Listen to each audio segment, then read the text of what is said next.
So we're going to leave it there for Space Marine vehicles, but we're going to quickly jump back into the Imperial Guard, and we're going to look at the Hellhound tank. Now, the Hellhound is a flamethrower tank. It's based upon the Imperial Chimera armored transport chassis, and it's armed with what the weapon is known as the Inferno cannon, which basically is basically like a big napalm gun, essentially. Um, Obviously, it's a weapon like this will be really good for anti-infantry, especially considering it has a heavy bolter as a secondary armament. Um, this is a shock and terror vehicle. This is what you throw at a fortified position to clear people out. I mean, the picture I have also has it with a bulldozer blade for spite purposes. It only has the one vision port on the front. That's the only real weak point on the front of the vehicle. And that looks like it's been reinforced and reinforced and reinforced. So it's quite clear this thing is made for one thing. I'm going to go point this at a trench, and I'm going to overrun that trench. And with the Inferno cannon, it's not just firing like a cloud-type flamethrower like we would see from a Marine in World War II. This is more like a Vietnam-era flamethrower where it's firing a jet of liquid fire. And you're talking 15, 20, 30 meters away, somebody's getting burned. The fact it's also doing 70 kilometers an hour, so you have something that flings fire and moves as fast as a car on the interstate and is made of armor thicker than a Rhino or a Predator. Two of them actually stacked on top of each other would be this thing's armor. Yeah, that's pretty scary. And not forgetting as well, it's got the heavy bolter as well, which is the rapid fire miniature grenade launcher, essentially. Essentially, yeah. The bulldozer blade obviously compensates for the very low ground clearance, which I gotta say is very nice. The other thing here is the sheer amount of horsepower, and I say that without having to know the actual horsepower here because it says twin on the engine. That means there's two engines powering this thing. You're talking about a power to weight ratio of I'm gonna do my top speed everywhere I go. And that's exactly what I think it really, really needs. Because here's the thing. When I look at a picture of it, there is one massive glaring flaw. On the back are these two giant tanks. And I'm assuming these two giant tanks are either for fuel or they're for the flamethrower. Either way, you really don't want either of those tanks punctured. Fuel leaking out around a tank whose primary weapon is a flamethrower is going to, well, it's going to catch it on fire. And it's outside the tank, obviously, so you're not worried about it necessarily hurting the guys inside, but you are worried about if it is the flamethrower fuel, it can melt the guns. Like, it can physically melt the gun barrels on the tank. Whereas with normal gasoline or diesel fuel that would power a tank, it's not going to melt the barrel. It might warp it a little bit, but the barrel's still going to be functional. The Inferno Cannon flamethrower, I'm assuming, is equivalent to napalm. That's 2,000 to 3,000 degrees. That gets on fire on the outside of the tank. The crew inside might cook, and the barrels of the guns are obviously just going to melt. Like, eventually, the exposure to prolonged bursts like that, the heavy bolter gun is going to be useless. The Inferno Cannon bolter is probably not going to care because it's made for that. That's the only real problems I see with it. I also see they have this massive amount of extra padded armor on the side, which is on all the Chimeras. And that, I'm thinking, is there strictly for protection purposes. So if I were to compare this to the Space Marine Rhino, I hate to say it, the Imperial Guard are better protected than Space Marines. But don't forget the Space Marines have also got better personnel armor as well, which also compensates for that fact. Yeah, they've got much better personal armor, but I don't know. I think I would like to be protected against a tank cannon more than I would like to be protected against small arms fire, personally. Okay. So speaking of the Chimera chassis, the Chimera itself is the standard APC unit of the Imperial Guard. Um, it's equipped with a multi-laser on the turret as its main armament. It also has a secondary armament of a heavy bolter or a heavy flamer. And it also has additional armor generally on the sides, which is 6 individual lasguns, which are actually controlled by the tank's passengers. So, as you discussed in your why melee in 40K video, where you said that personal armor has just exceeded people's ability to hurt each other. That wasn't me. That's kind of the point here with all of these extra weapons. The Chimera, with that huge amount of extra applique armor on the sides, all this reinforcing around the driver's port, all of the extra armament that is placed upon it for firepower purposes, it's literally designed to wade into an enemy formation before it deploys its troops. And while it's doing that, it is putting down as much fire as it possibly can. On top of this, because of that extra side plating and how thick the treads are, and quite clearly, unlike some of the other vehicles that are on this list, the treads are actually separated from the tank so that there's space between the main hull and the treads instead of it being synchronized together.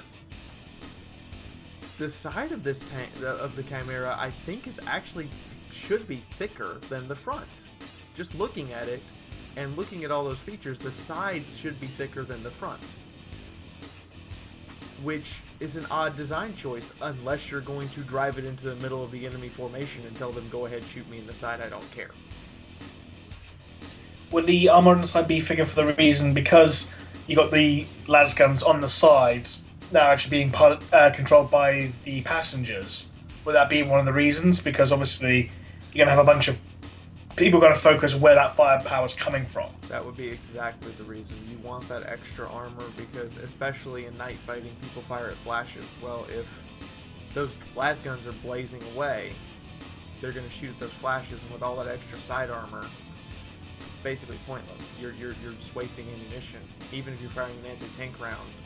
Particularly if you're firing an infantry-based anti-tank round, which the thing to remember is infantry can't carry. There's 3 ways to kill a tank. You kill it with a kinetic penetrator, a shape charge, or high explosive, or enough high explosive that it concusses the crew inside. Well, infantry-based rounds can only really be shape charges or high explosive because they can't get the velocity out of a small caliber gun to just use sheer blunt force to penetrate armor. So they can't be a kinetic penetrator. And with all that extra armor on the side, that's a lot for a high explosive to concuss through, or that's a lot for a shape charge to have to penetrate. So more than likely, that's why it's there, is so that they can have those side guys just keep shooting over and over again. And I could imagine a formation of Chimeras in a defensive formation would actually pull themselves more broadside than facing front on, and just have the turret and the 3 other lasguns all firing downrange instead of having the front of the tank face it.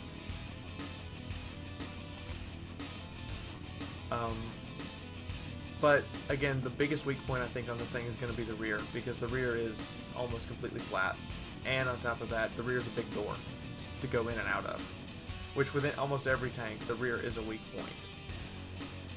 I'm also imagining, because of where the passengers are, that the driver is literally sitting in front of the engine, or the twin engines in this case. Yeah. So there's a couple of weaknesses with that. First off, because of the location of the engine, that means that the driver is going to have trouble hearing. And you're going to have to rely on an intercom system inside the tank or a radio to communicate from driver to passengers. if that radio transmission gets jammed, if the driver's radio gets damaged, if the intercom system inside the tank gets ruptured by an explosive charge, the driver and the guy and the passengers are going to be completely unable to talk to each other without somebody physically getting out of the back of the tank and then coming into the front of the tank. Because with a twin engine, there's no way you're going to have a walkway to go between the passenger compartment and the crew compartment. No. So there's that, and then there's the other weakness I see here is the cupola on top of the turret. It's huge. It's almost the size of the turret, and it has all these little vision slits all in it. Now, a high velocity kinetic penetrator is just going to pass through. It more than likely will punch in one side, go out the other, and unless the commander happened to be looking out of that vision port at that moment, he's fine. But a shaped charge, a high explosive, or even a very high caliber grenade might blow up, and your commander's dead. He's just gone, and now there's a hole in the tank that everybody can shoot into, and bullets ricocheting around from the inside would be very bad. So at that point, the gunner will be limited in what he can do with the turret, depending upon where that big cupola and entry hatch on top of the tank has been penetrated. So those are the that's the biggest glaring weak spot I could see on it. But aside from that, it's a pretty solid tank, though, isn't it? It is extreme. The sloping on it is better than the Predator. It's better than the Baneblades too, especially around the turret. And while it lacks a gun mantle, i.e. just a big steel plate over the gun, the slit for the gun basically is just barely big enough for the barrel. So instead of penetrating through an opening or through a gun mantle, you're just going to break the gun. And it's been proven time and time again that yes, you can break guns on tanks, but once the gun's broken, it's just an extra chunk of armor, and this is effectively a giant APC. So break the gun, don't care. We just don't have as much firepower. We still have the 10 or so guys in the back ready to jump out and have their way with you. Okay, so moving on to the main battle tank of the Imperial Guard, the Lehman Russ battle tank, named after the Space Wolf's Primarch for being an absolutely vicious bastard. Armed with a turret-mounted battle cannon, which is a 120mm smoothbore gun. It can also have other standard gear such as smoke launchers, bulldozer blade, hunter killer missiles, a pintle-mounted storm bolter, or a heavy stubble, which is basically like a heavy caliber machine gun, and also has a secondary armament of a las cannon or a heavy bolter. Now, I have issues with the Lehman Russ when I'm looking at it, and these are going to be quite a few. Unlike the Chimera, the driver's port's not reinforced. The forward sponson turret basically flattens out the armor to almost zero sloping at all, particularly around the gun itself, and the sponson turrets do the same thing. They completely flatten the sides were already flat, but now you have this extra exposed chunk that pushes out past the side that's also flat. The turret, I get the cannon on the turret's huge, fair enough, but the way the design of the turret is, it reminds me of the Tiger II, or the King Tiger. And the King Tiger was known to have this huge issue that if the turret was not looking directly at its target, its side armor was sloped intentionally so that where the turret was pointed, it was strongest. But that meant that if it's not looking directly at you, it's actually giving you a flatter shot at the side of the turret. Yeah. I get that the Lehman Russ was a badass, but I don't think he was a very good engineer. Also, the sides of the tank. For those sponson turrets to be located where they are, means there is no space between the tracks the side plate and the hull, which means the hull doesn't actually have a side plate.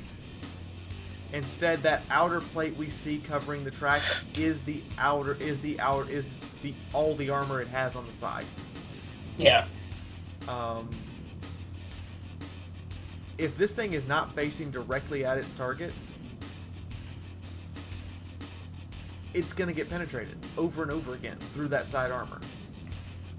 The tracks might absorb the hit if it happens to hit one of the tracks like drive wheels, but then the track's blown off and the tank is immobile until you get somebody out there to fix it, which is something else about this massive side plate I have an issue with, and that is you cannot tension the tracks, either loosening or tightening them, without removing the entire side armor because it's one giant plate. And you cannot replace the tracks without removing the entire side armor. Which, maintenance must be a real pain. It sounds it, yeah.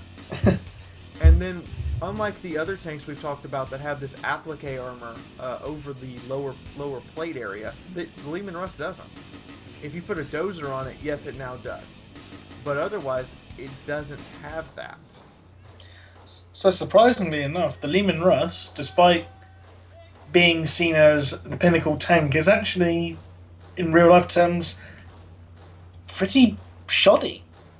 So I was very surprised at this. The other thing is when I look at all the different pictures I have of the Leman Russ, none of them have the same standard frontal slope. Some of them are sloped at 45 degrees, some of them are sloped at 40, some of them aren't sloped at all.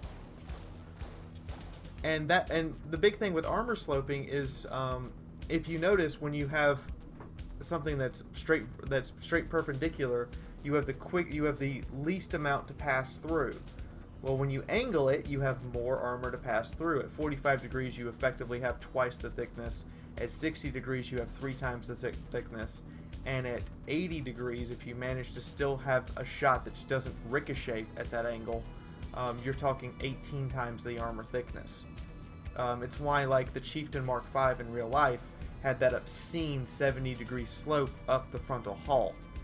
They don't have to put as much armor. The armor it had was extremely thick because of that. Well, in this case, I'm seeing a lot of different pictures where sometimes it's sloped, sometimes it's not. Particularly right below the turret. Yeah. There is, on all of these pictures, it seems to just completely flatten out to a vertical drop.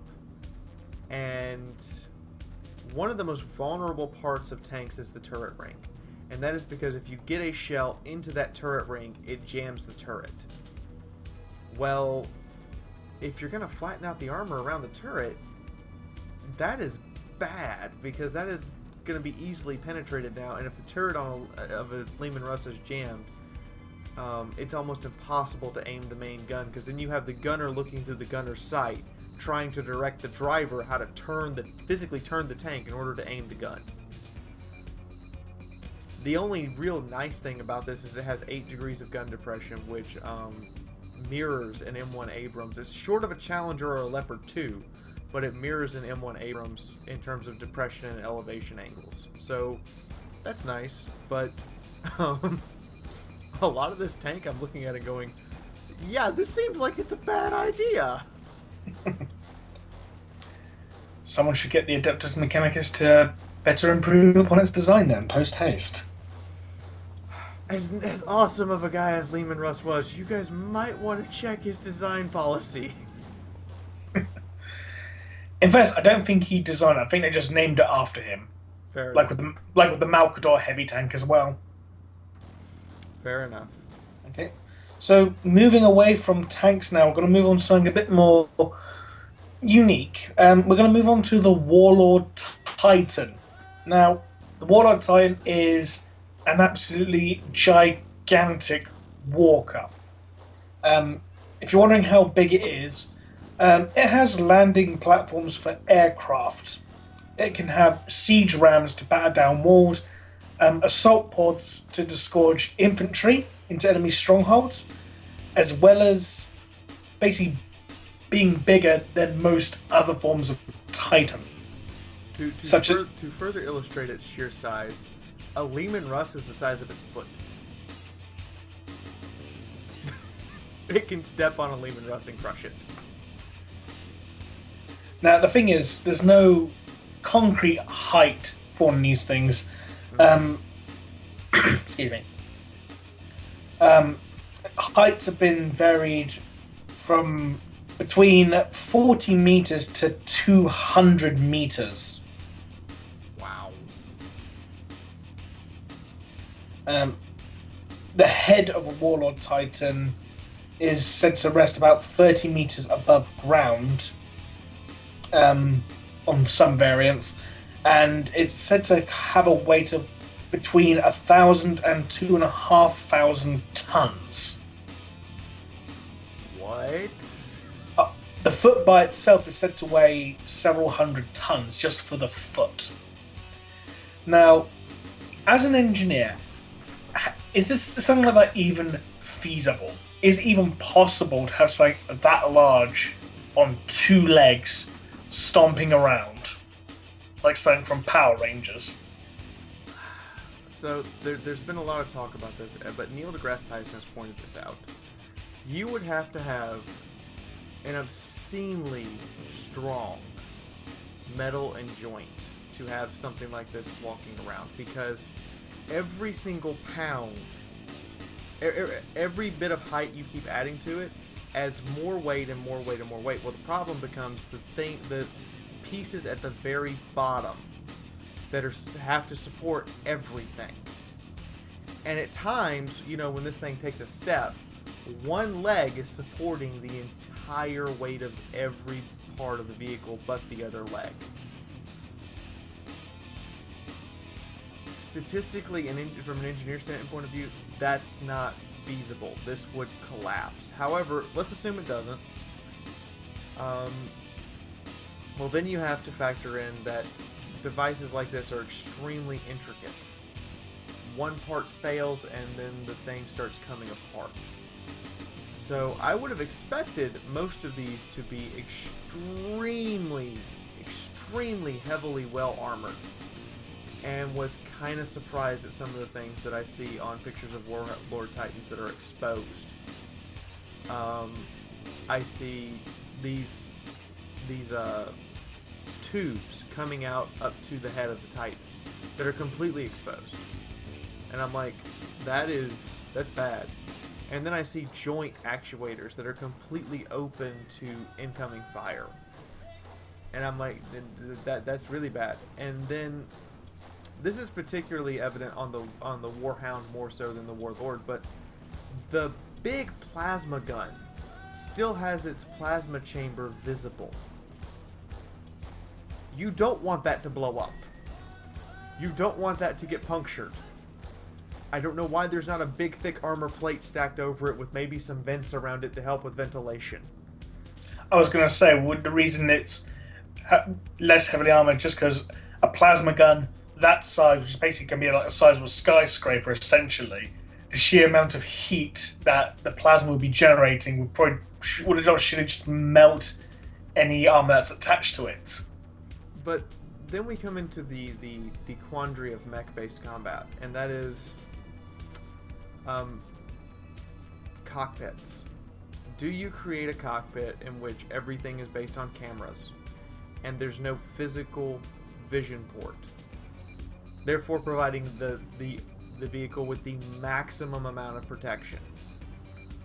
Or do you give it vision ports and train the pilot to not to look away between his shots?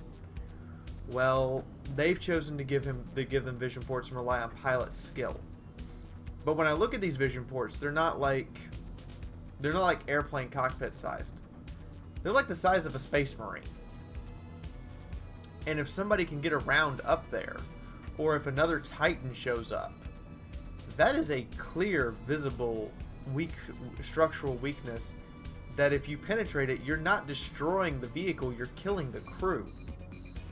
And for an opposing army, that is the ideal situation, is if you can destroy a vehicle without killing, or if you can kill the crew without actually destroying the vehicle, and therefore knock it out of combat, You've got a nice piece of salvage. A nice trophy, if you will. And for all these Warlord Titans, they have these huge cockpit windows that look like, battleships. They don't weigh as much as a Navy battleship, but they're close. I could still... Well, they're close to the weight of a destroyer, but I could still see an enemy Titan aiming for that huge chunk of reinforced glass, hoping that they get a penetration and just watch this whole thing come shutting down and drop to the ground. Yeah. Also, with a lot of these, I see exposed servos and exposed arm panels, and I get that they're very difficult to destroy because they're made of space age composite metal and they're stupidly thick. Yeah. But when I compare this to the Warhound Titan pictures and to the Warhound Titan, I'm thinking the Warhound Titan has better protection. Which I believe should kind of moves us into talking about the Warhound. Yes. Now, the Warhound is what's considered to be a scout Titan. For a Titan, it's considered to be extremely small. Yeah, I mean, it only stands at about 14 meters tall. Only at rest. It's surprisingly fast for such a large, heavy piece of machinery. It weighs 410 tons, but it has a top speed of 58 kilometers an hour, which for something that's just basically a large two-legged walker is actually kind of impressive. But at the same time, the speed's probably only because it's probably not taking as many steps. It's just clearing distance from the sheer steps it's taking. Yeah, 14 meters tall. It's taking 20, 30 meter long steps. But the big thing here is I look at pictures of it. First off, all of the Warhound Titans seem to have the exact same design. Yeah, there seems to be any very, very subtle variations generally in the cockpit from what I've seen. And then only the absolute have to expose parts of the Titan are exposed. It's not like a Warhound Titan where I can see all the little intricate servos and all of the actuators and everything that make up most of its arm. I can see like just the joint hinge, and that's it. On top of this, unlike the Warlord Titans, I see these things that have what's called concave and convex armor, which is basically rounded armor, so that when you shoot it, and this was our design, this was the American design philosophy in terms of armored vehicles for a long time. When you shoot it, and that's why the M60 patent hull is shaped the way it is. It doesn't matter where you shoot, where you are shooting from, you're still going to have the same angle of impact to the target. So it's going to have the same armor thickness regardless of the position of the enemy, which is an excellent design idea. For the longest time we used it until we started going back to until we went to what we use now, which is basically we don't want a lower plate anymore, so we have this flat plate, and the lower plate is actually now the main armor.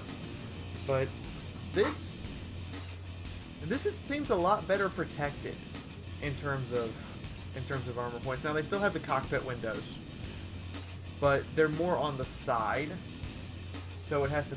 So for the cockpit windows to really be effective, it kind of has to turn its head. Yeah. But I'm pretty sure you're okay with that. It means that if you turn your head to face the enemy, you're less likely to get shot through the cockpit. And even the gun is much better protected, because I see like the Mega Bolter on its left arm has this huge chunk of steel plate all around it, and then you can see the barrels coming out.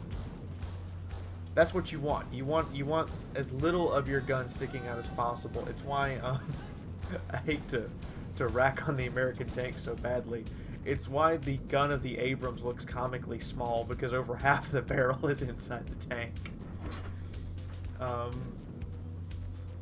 But yeah, it looks much better protected, and its crew is a lot smaller, which I gotta say, is what you want. You want as few people as possible operating a vehicle as you can manage, because it eliminates the possibility of human error, and also means that if one person gets knocked out, there's less that somebody else can cover them easier than if, say, you have a crew of 16 but there's 5 people who are dead. Well, that means at that point there's some things that aren't working. Whereas in a tank, if, say, the gunner gets knocked out, well, the commander just takes over. If the commander gets knocked out, well, whoever's the next highest ranking person now also has commander duties. With the Warhound, I could see, you know, one of the crew getting knocked out and the other person going, okay, I'll just take over for him. And while it won't operate as efficiently, it's not as bad as, say, a Baneblade who's lost half its crew. Now, with the reason why a Warhound will be a lot more heavily armoured compared to a Warlord Titan, because it's a much smaller Titan. Obviously, the endostructure of the actual Titan itself is actually going to be a lot thinner, because a Warlord Titan, something that big, the actual endostructure would have to be immensely thick to be able to support its own weight.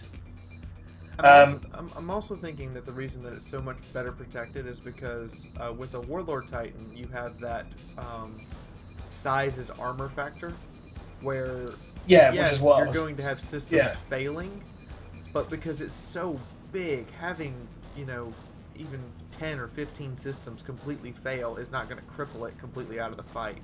With a Warhound Titan, I could see having a couple systems failing causing this thing some severe issues. Like, its legs are much smaller and only have 2 actuators, whereas a Warlord has like 5. So if one of the 2 actuators gets knocked out on a Warhound, it's probably crippled, or it's probably, you know, that top speed is cut in half or worse. Yeah. The other reason I could see it being so much better protected as far as outer armor is because once you penetrate, everything inside of this is compressed a lot more than on a Warlord Titan, so a penetration is going to be a lot more dangerous. It's the difference in, say, penetrating on an unmanned turret. Yeah, you're probably going to knock the turret out, but you're not going to hurt any of the crew, versus penetrating the crew compartment of a main battle tank. You probably just killed everybody inside. So that might be the reasoning behind it. It's a lot worse for the Warhound to take a hit. Yeah.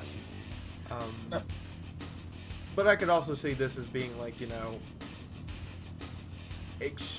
the Titans to me also boil down to, this is a big intimidation weapon, because if your enemy doesn't have one, what are they going to do against it? Run for their lives, probably. More than likely, start running. And this is something else that I really like about the Warhound's design, is the armor on top looks like it's the exact same thickness as the armor in front. And I imagine for a Titan, the biggest threat is actually not from something on the battlefield, but above the battlefield.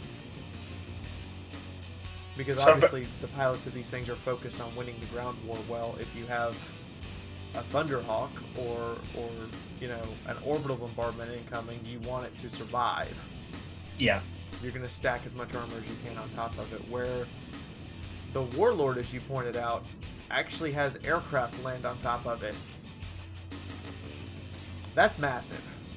But that also means the top of its armor is completely flattened out so that an aircraft can do that. And I'm sorry, I'm just not seeing its armor being... I think it's more relying on the size is armor more than armor is armor idea. Yeah. And that's not something I would personally want to rely on if I was in one of these things. No. But at some time, with the size, if the top of it's flat to allow aircraft landing pads, of how massively tall it is anything for orbital bombardment.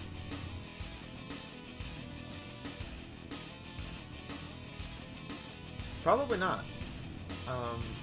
An occasional artillery shell might land on it, but again, it's the size. It relies more on the size as armor theory, and that is I'm too big to care. And it really is in a lot of cases, unless you're firing concentrated weapons and trying to cripple as many points as possible. I could see it shrugging off, a platoon worth of tanks. I could see it shrugging off a couple Bane Blades shooting at it, but I could not see it shrugging off concentrated fire. Whereas with the tanks, as we talked, it's going to take a dedicated unit looking for a weak point, or having a gun just straight up powerful enough to punch it. This thing is not going to there's weak points all over it. For the Warlord and for the Warhound, their weak points are covered much better. I actually haven't seen the rear of one of these things, but I'm imagining that the rear is, I would hope, would have the same armor plating as the front. And I'm actually, now that I'm looking at it, probably going to be sadly disappointed, because the way I'm looking at it is that it has that nice it has this nice conical shape on the front of the legs, and then it just stops, and I'm like, oh, that's bad. Because these things are huge, and they're going to be wading into formations, and they're obviously going to miss people. Like, it's like a battleship driving past patrol boats. It's probably not going to notice all of them. It's only really going to take that one to get a demolition charge onto the back of the leg, and then you have a problem. Yeah. Whereas a Warlord Titan, for example, it's not really going to care about infantry. It's just going to step on it. It's basically, it's a lion against ants, essentially. That being said, ants can take down lions. If you get many thousands of ants, they can take the lion down. But if you just have like 12, they're going to look at the lion and go, yeah, I don't know what to do about that. Exactly. It's also kind of like the British philosophy when it came to putting down rebellions. So while a rebellion could happen in a colony somewhere halfway around the world, all those guys would think they're hot stuff, besieging the British fort and getting ready to kick the British out. And then a battleship shows up, and they look at their rifle and they go, well, fuck this. Because they can't do anything against a battleship. No. So I think a lot of it is relying on that philosophy of not only is size armor, but size is intimidation. And if you can intimidate an opponent into not fighting you, then you have already won the battle before it even started. Exactly. So, to make one of these Titans more practical, would a quadrupedal design actually be more feasible? A quadruped design would probably not only be more feasible, it would allow for a true turret on top of it, as well as you could put weapons underneath it, so that as it's walking past, people could look down. Somebody could be looking down at the underneath side and go, "Oh, there's a target. There's a target. There's a target," and you would miss a lot fewer of the enemies as you walked past them. More importantly, because of the weight distribution between the four legs instead of two, at any one time, one leg is only supporting 1 1/3 of the total weight that of a single leg. So it would be a lot more feasible. But it'd be like the sorry to interrupt. It'd be like the sauropod dinosaurs, like Argentinosaurus, which is like a dinosaur that weighed over 100 tons. Yeah. And it's been theorized they would keep 3 legs on the ground at all times. It's similar to how elephants move. 3 legs are always on the ground at any one time. Exactly. It's how, if you look at a lot of the larger creatures that we have that are still alive, they walk on 4 legs and they only have 1 leg in the air at a time because they're massive. Elephant, a giraffe does the same thing. Even in a full gallop, a giraffe actually at any time that it's actually interacting with the ground, puts 3 legs down. It's a really odd gant to watch, and I had to watch this because my granddad raised horses, and he proved to me that a horse at points when it's in a full blown gallop doesn't have any legs on the ground at all. And I was like, well, what about a giraffe? And he showed me videos of giraffe. And I'm like, you gotta be kidding me. This thing actually makes sure to always have 3 legs on the ground when it interacts with the ground. Yeah. So a quadruped design would work much better for supporting the mech. And this is also something that like games like BattleTech and MechWarrior have, where you have a quadruped design that, hold on a second.